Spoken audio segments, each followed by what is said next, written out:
அண்மை செய்தி.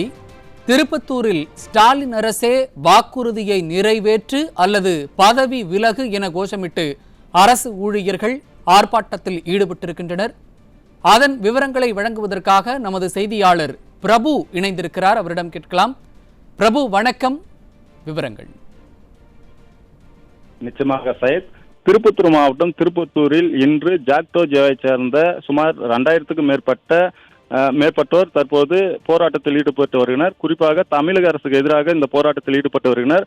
அதாவது முதல்வர் ஸ்டாலின் அவர்கள் கடந்த தேர்தலின் போது தான் ஆட்சிக்கு வந்தால் அனைத்து அரசு ஊழியர்களுக்கும் மற்றும் ஆசிரியர்களுக்கும் பல்வேறு கோரிக்கைகளை நிறைவேற்றி தருவதாக வாக்குறுதி அளித்திருந்தார்.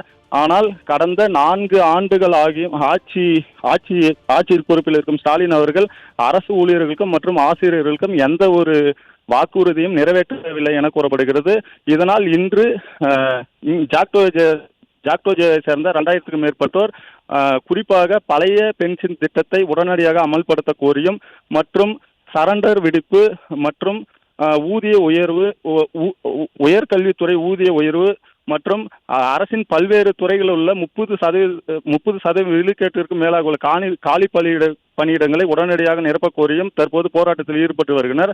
அதாவது இந்த போராட்டத்தில் ஸ்டாலின் வாக்குறுதியை அளித்த எந்த ஒரு வாக்குறுதியும் நிறைவேற்றப்படவில்லை. இதனால் உடனடியாக இந்த தாங்கள் கொடுத்த வாக்குறுதியை நிறைவேற்ற இல்லாவிட்டால் உடனடியாக பதவி விலகு என இந்த போராட்டத்தில் கோஷமிட்டு வருகின்றனர். சையத்.